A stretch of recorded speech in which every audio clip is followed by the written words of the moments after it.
Well, good morning. Good morning, everyone. Good morning to and welcome to this Sunday morning gathering held here at Essex Church in London, as well as online, where people are joining us via Zoom. And it's really lovely to see all of your faces. Thanks for being with us. It's a pleasure to be here with you all and also to send out a message of goodwill and connection to all those who might be reading this script at a later date or watching this service as a YouTube video. It's good to feel these connections, isn't it, across space and time. Not so separate after all. For those of you I've not met before, I'm Sarah Tinker, the not so recently retired minister with this lovely congregation. And some of you might have recognized the opening music today as the hymn, Blue Boat Home, which has long been a favorite with Kensington Unitarians. I wonder if these verses resonate with any of you at all. Though below me I feel no motion, standing on these mountains and plains, far away from the rolling ocean, still my dry land heart can say, I've been sailing all my life now, never harbour or port have I known.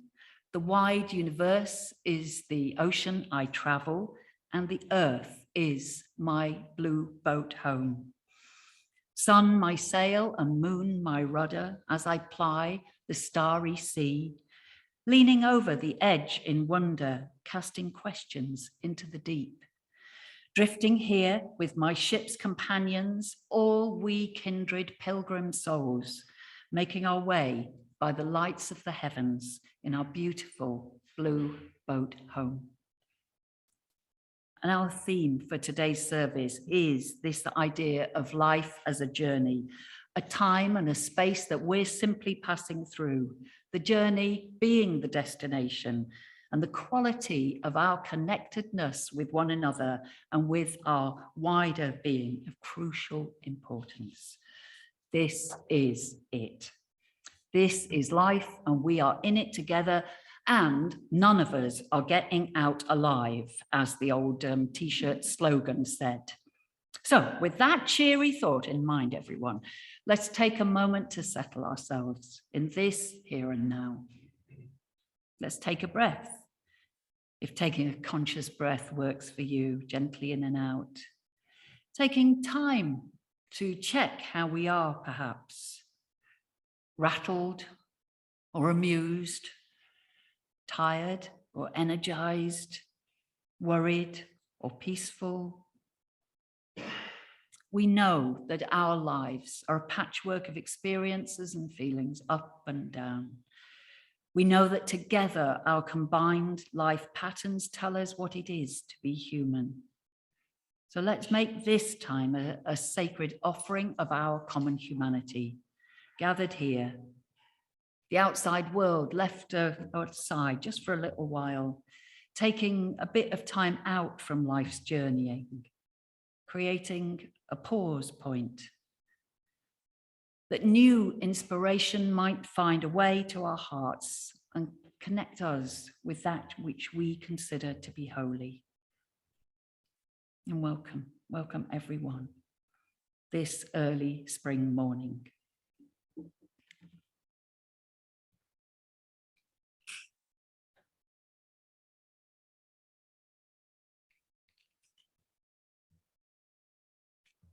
And I light our chalice flame, this symbol of our worldwide Unitarian and Unitarian Universalist community, which connects us with all those people, progressive people of faith, those who went before us, all who choose to join us along the way, and all who will follow on this wide and welcoming religious path. This is a reading from Thresholds by John Donahue. At some points in our lives, we find ourselves crossing some new threshold we had never anticipated. Like spring secretly at work within the heart of winter, below the surface of our lives, huge changes are in fermentation. We never suspect a thing. Then, when the grip of some long-enduring winter mentality begins to loosen, we find ourselves vulnerable to a flourish of possibility, and we are suddenly negotiating the challenge of a threshold. At any time, you can ask yourself, at which threshold am I now standing? At this time in my life, what am I leaving? Where am I about to enter? What is preventing me from crossing my next threshold? What gift would enable me to do it? A threshold is not a simple boundary. It is a frontier that divides two different territories, rhythms, and atmospheres. Indeed, it is a lovely testimony to the fullness and integrity of an experience or a stage of life that it intensifies toward the end into a real frontier that cannot be crossed without the heart being passionately engaged and woken up. At this threshold, a great complexity of emotions come alive. Confusion, fear, excitement, sadness, hope. This is one of the reasons such vital crossings were always clothed in ritual. It is wise in your own life to be able to recognize and acknowledge the key thresholds, to take your time, to feel all the varieties of presence that accrue there, to listen inward with complete attention until you hear the inner voice calling you forward. The time has come to cross. To acknowledge and cross a new threshold is always a challenge. It demands courage and also a sense of trust in whatever is emerging. Each life is a mystery that is never finally available to the mind's light or questions. That we are here is a huge affirmation. Somehow life needed us and wanted us to be. To sense and trust this primeval acceptance can open a vast spring of trust within the heart. It can free us into a natural courage that casts out fear and opens up our lives to become voyages of discovery, creativity, and compassion. No threshold need be a threat, but rather an invitation and a promise. Whatever comes, the great sacrament of life will remain faithful to us, blessing us always with visible signs of invisible grace. We need merely to trust.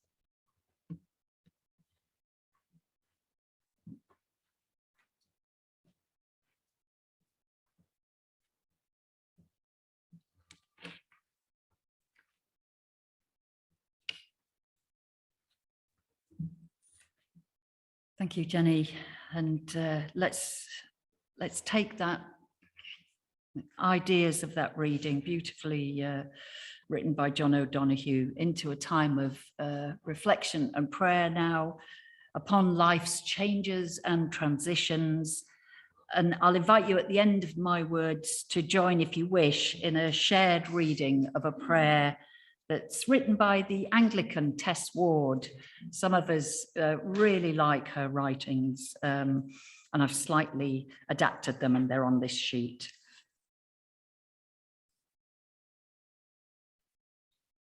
So let's ready ourselves now for a time of prayer.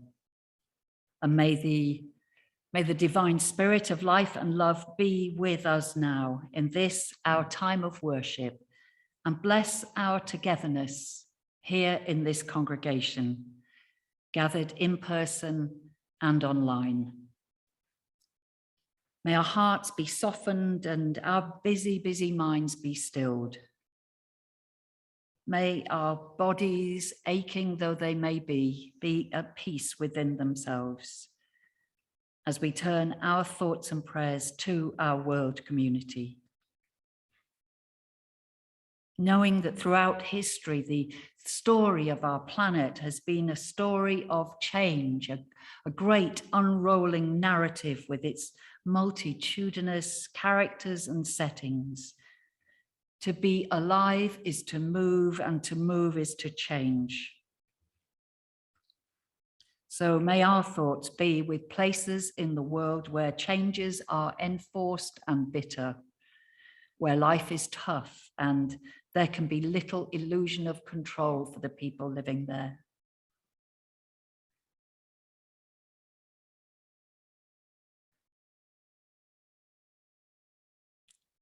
Let us think of the many places where change is held back, repressed, where the search for freedom is seen as rebellion, where free speech is denied, the places where people do not dare sometimes to be themselves. May all such places be touched by love and understanding. May fear diminish and peace expand. And in our own hearts and minds, may we also be filled with peace and love, that we are better able to accept the changes in our own lives, challenging and painful though some of those inevitably are. And in the midst of our transitions, may we be granted all the strength that we need. And may that strength be something that we can then pass on to others who we meet along the way. For it is perhaps in our common humanity and in the sharing of our paths in life that we find the meaning and the purpose that sustain and guide us, now and always. And to that aspiration, if you so wish, let us say, Amen. And now, again, if you wish, do join me in saying this prayer for the season, adapted from words by Tess Ward. Life force within all that is, that which makes the sap to rise, the swelling of bud to burst the sheath. May I let the fruits of your spirit grow in me this day. Spirit of love, abide in my ears as I listen to stories different to mine own. Spirit of joy, beam in my eyes as I meet the gaze of another. Spirit of peace, breathe through my attitude. Spirit of kindness, blow through the words I speak. Spirit of patience, breeze across my frustration before I say or act. Spirit of faithfulness, help me pause a while when I'm tempted to stray. Spirit of generosity, spill over in all I think or do or say. Spirit of gentleness, be fragrant in all my dealings with the world. Guardian of thresholds, guide my steps into the unknown as I partake in your transforming ways, flowing through this day.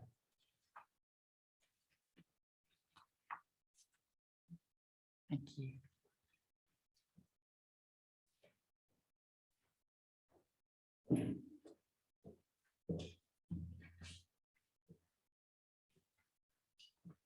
Impermanence and Love, written by Elias Amidon, a Sufi teacher and friend of this congregation.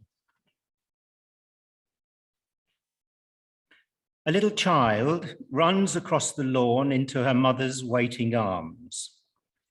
The mother cuddles the child and makes cooing sounds.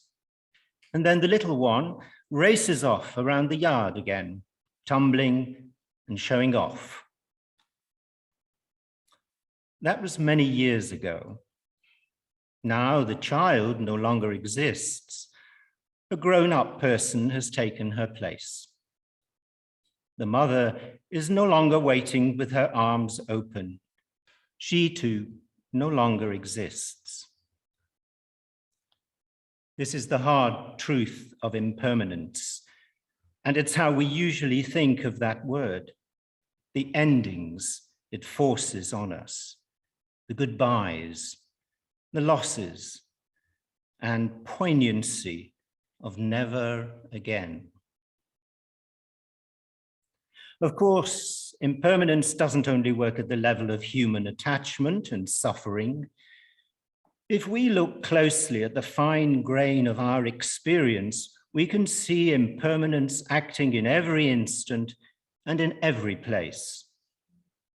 Each moment yields to the next and never returns. The events we are experiencing right now, physical, thoughtful, emotional, have already changed. You breathe, your attention moves, your body shifts. Appearances arise and vanish. Nothing stays the same. We might think that I stay the same through all this change, but what is this I that stays the same? When I look closely at the evidence of the moment, at the split second of transience, what kind of I is really there? Looking directly at impermanence like this is not easy. But when we can manage it, when we can look clearly at the transient nature of our experience, that recognition naturally floods back into us and erases our sense of being something outside transience, something substantial and separate. As an early Buddhist scripture reports the Buddha saying, in one who perceives impermanence, the perception of non-self becomes firmly established, and one who perceives non-self achieves the elimination of the conceit I am and attains nirvana in this very life. And in the words of the Quran, everything is perishing except God's face. God's face. Nirvana. What are these scriptures pointing to? By perceiving the continuous flow of impermanence, the perishing, the conceit of our isolated selfness is washed away. But we don't vanish, just as the universe doesn't vanish because of the impermanent nature of each moment. What's holding everything together? What isn't perishing? This is where the deeper secret of impermanence is revealed. As we come face to face with the fact that everything is perishing, that our lives and all appearances are thoroughly ephemeral, the realization of what's called non-self or emptiness or openness is born. In that realization, we sense beyond our senses something that resists all description, something that we might variously call God's face, or nirvana, or holy intimacy, or simply love. Whatever we call it, this that does not perish is what connects us with everything, each other, the trees, the mountains, the sky, the stars, and all beings who have ever appeared. We remain the unique beings we are, but we recognize we're not alone in our beingness. We are with the entirety. I think of this withness as love. Love that's both complete in itself and endlessly creative, a holy intimacy that is cosmic, inconceivable, awesome, and at the same time, ordinary, everyday, and particular. It's the primordial generosity and ecstasy of light flooding the universe, and it's the energy of the little child running to her mother. Of course, impermanence is painful for us too. There's no way we can escape loss and grief, since everything we have ever been given in this life, we will lose. But our grief too is love. It's the form love takes when great loss comes to us. The cry of withness as it breaks free from particular love into universal love.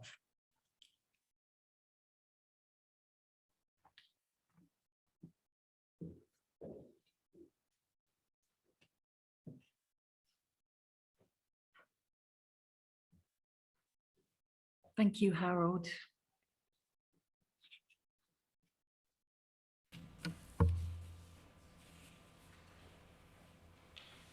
And was it more than enough in that reading to keep us going for the rest of our lives? But I suggest we take it at least into our time of meditation now. There'll just be a few words from me to introduce that.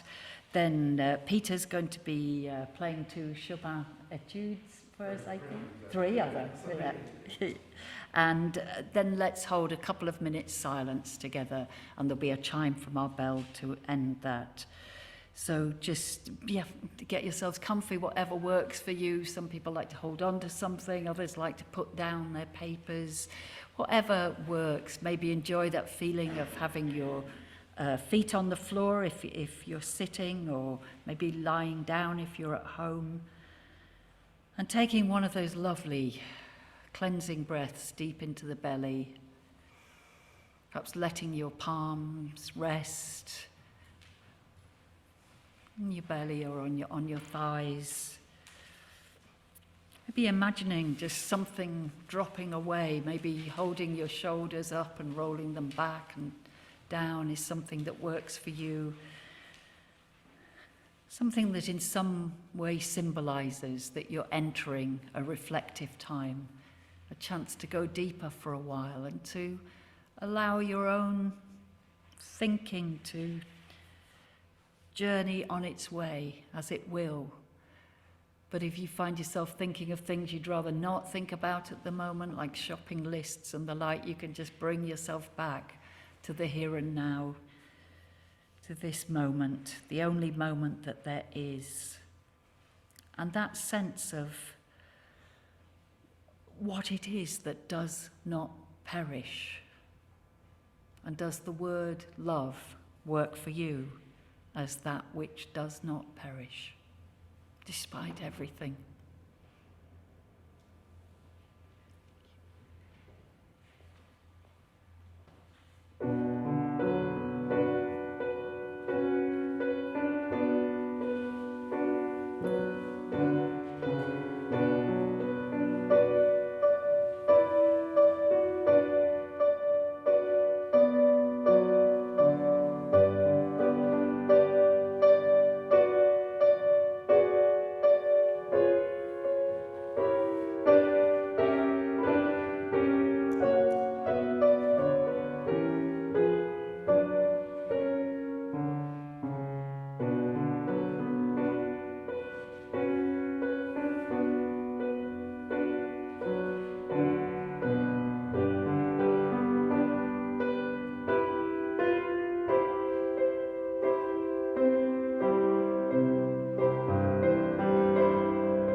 So this bit says some thoughts on passing through, on thresholds and next steps in life. I don't know if many of you use the words fate or destiny in your speaking.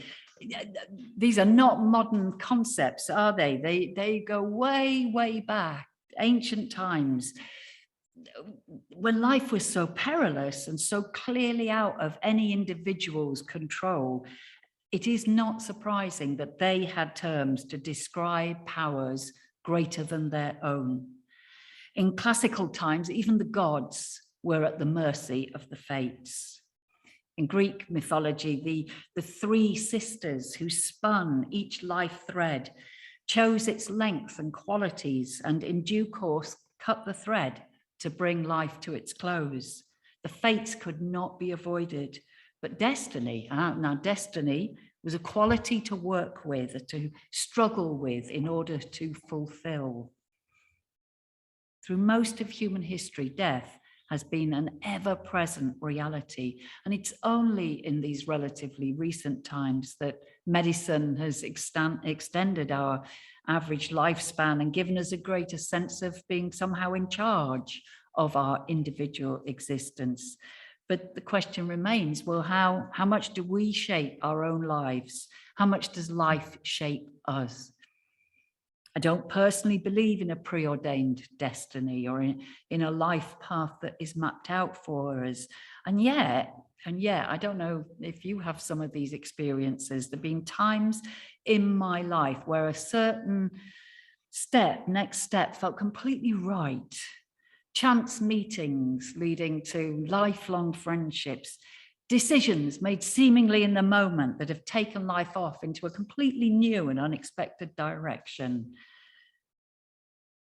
I know that none of us forget what good fortune it is to live in a time and in a part of the world where we enjoy freedom of choice. Yet with freedom comes responsibility and the struggle sometimes of having to choose between the too many options before us.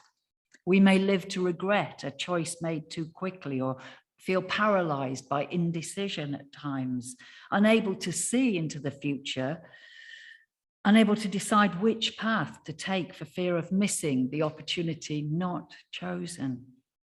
Some of the most significant changes in my life, truly transformatory experiences, have been clearly out of my control. Births and deaths, relationships started or finished, redundancies and reorganizations, studies chosen for or rejected for, storms and snowfalls, car engines and bicycle tires that misbehaved. I tell you what, I'll be forever grateful to companions along the way who've been there to remind me that I will probably cope, whatever next unfolds. I hope it can be the same for you.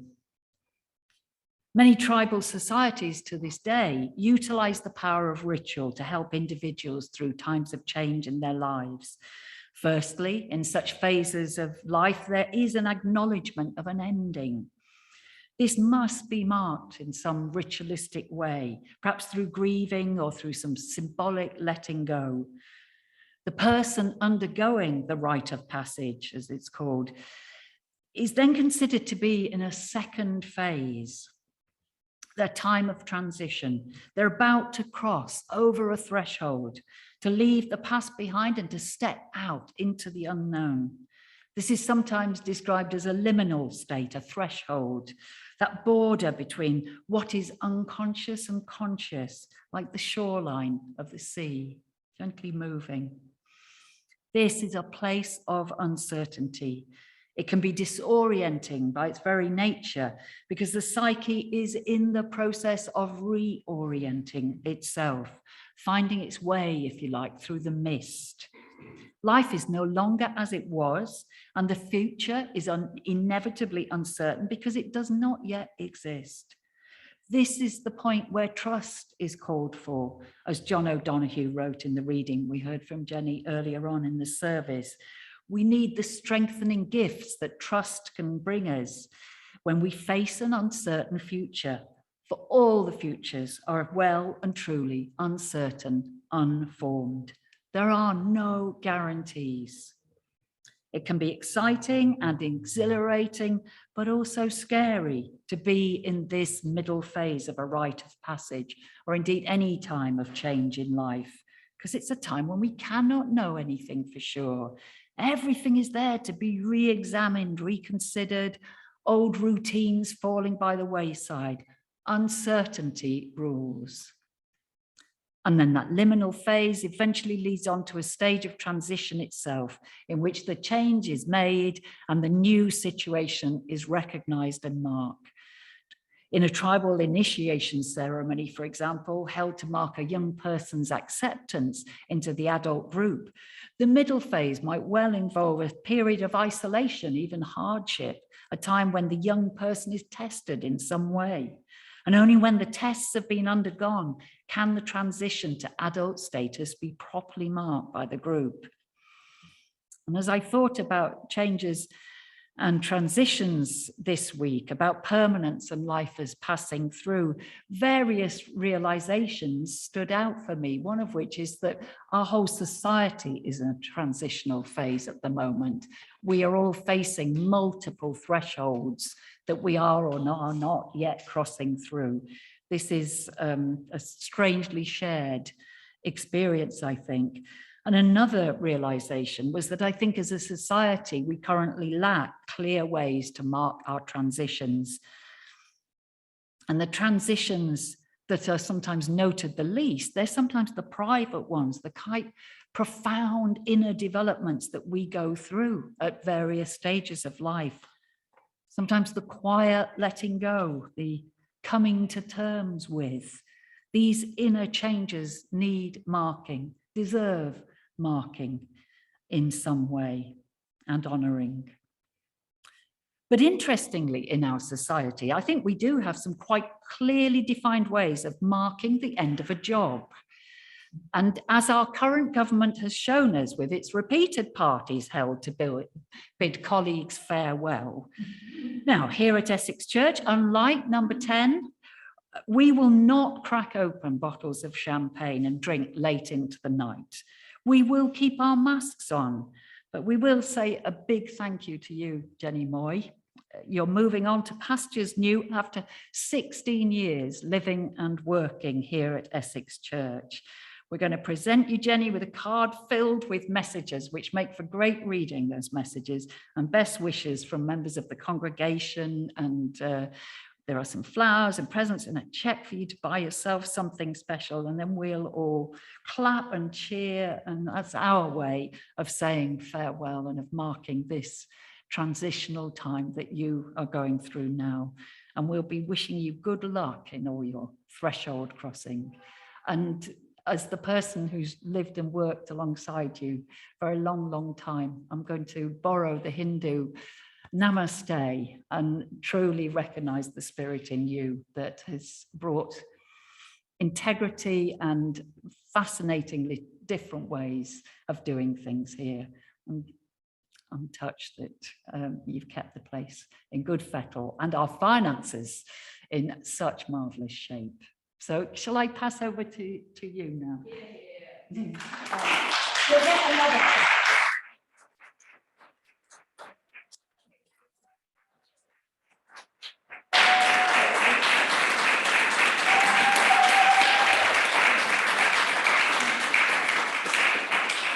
Thank you so much. I mean, I've been here 16 years, but I haven't actually come to that many services.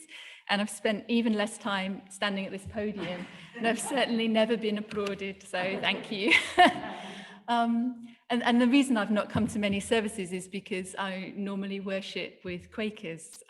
But yeah, I think it's been really special for me that after having quite a lot of separation between my own religious life and my job for quite a long time. And people used to ask me about my work and I'd say, oh, I work for a church, but not on Sundays. What happens on Sundays is nothing to do with me, really. I'm just responsible for the rest of the week. But then I think these last 2 years, I think one of the blessings of the pandemic has been that it's forced a lot of us to appreciate the local resources that we were sort of overlooking. And I think certainly for me, being confined alone in this building for many months during the lockdown, I felt clear it was really important to focus on how that could connect me to the spiritual community here, and not how it was separating me from my Quaker community or my dancing friends.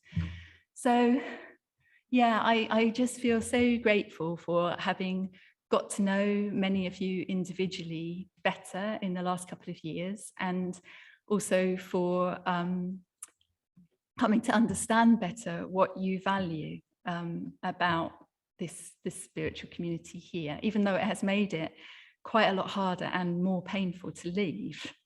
But that's the paradoxical nature of these things, I guess. So yeah, it's very moving to be here today and to say this ritual farewell, even though actually I'm sure I'll be popping back in and I'll see many of you again after this, but still, namaste.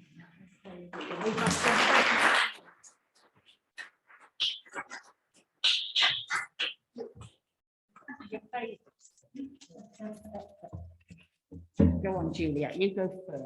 Oh, all right. Jenny, there's no doubt that you love flowers. And tulips especially. Oh, well, there you are. And such an array of colours. So this is an early spring. Obviously, they're imported, I should think, but I do hope you'll enjoy them. And well, thank you for all the time you and I have spent together, and had quite a lot of laughs, actually. I mean, Juliet's been treasurer pretty much as many years as I've been warden, I think. Yes, with a little break, and I'm hoping to have another break soon. Oh, and I should point out to you that imitation is the sincerest form of flattery. And just as you have knitted several stripy jumpers, I took on that I would knit a stripy jumper too. The yarn just knits into stripes. That's what's so fascinating about it. And well, what can I say? I really have missed you recently because I'm trying to do the accounts all on my own. And okay, I'm getting help from the people you recommended, the bookkeepers, but it's a unique experience, and it used to be a joint experience. So sorry to leave you in the lurch there. And that theme is continued in your card, and I think the book is entirely appropriate. Good choice from Humphrey Gregory. Yeah. Anyway, thank you so much.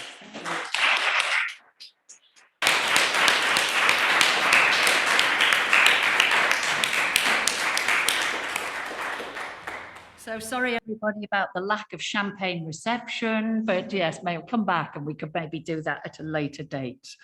There's some announcements to make now. Patricia and David, give us a wave there. They're going to be running a whatever the weather walk, and I don't think it's actually raining out there at this moment, so let's keep out. That's straight after the service, so if you've not told them you want to go for a walk, where are you going? We're going to go up to the main road, along and down past the embassy, into Kenton Gardens, down to the Albert Memorial, up to the Long Water, past the playground, finishing up with the Terrace Gardens, and the cafe and the toilets. A very nice walk. Tower, Yeah. Yeah, lovely. They'll be setting off pretty soon after the service, so yeah, they do go along if you can.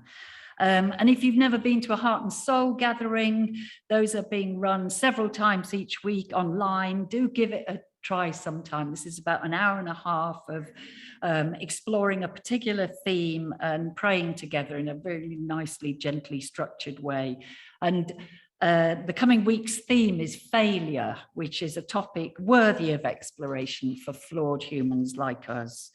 And then there's the Zoom coffee morning on Tuesdays at 10:30. Everybody's welcome to that. Good conversation guaranteed.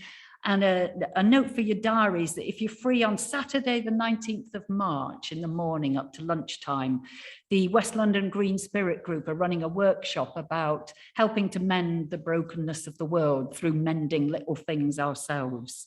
And you're ever so welcome to bring your broken crockery and darning to that, or there'll be other activities too. If you want to know more about the Fuse online workshop, which is happening next Saturday and Sunday, then have a chat with me later. It's a festival of Unitarians in the Southeast, and it's a whole day of Saturday of really interesting workshops with nice big gaps in between. And the service on Sunday, are we inviting people to go to that, Jane, instead of us personally? It's a great way to get to see other Unitarians.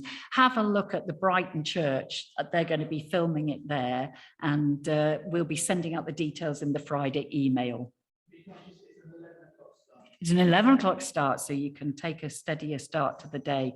And just very quickly to mention that the Unitarian annual meetings are actually happening in person in April. Details are on the back of the order of service sheet. If you get an urge to go to that, I am going, and it'd be lovely to have one or two other people coming along to that.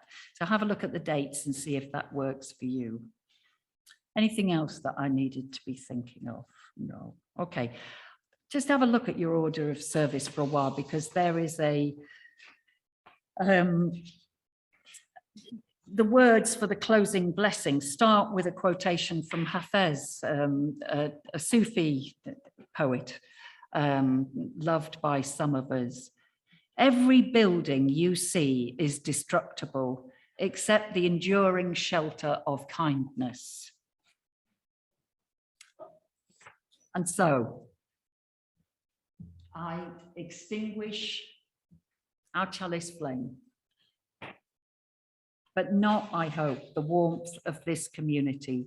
Let's carry its warmth and its light back out into a world which surely is so in need of kindness and good cheer. And may we live gently, accepting graciously, as best we can, the changing seasons of our lives, standing strong against oppression and injustice, knowing both our great importance and our deep insignificance, stepping forward and crossing new thresholds with hope and with humility, seeking a hand to hold when we are uncertain, and in our turn, helping those we meet along the way. Amen. Go well, all of you, and blessed be.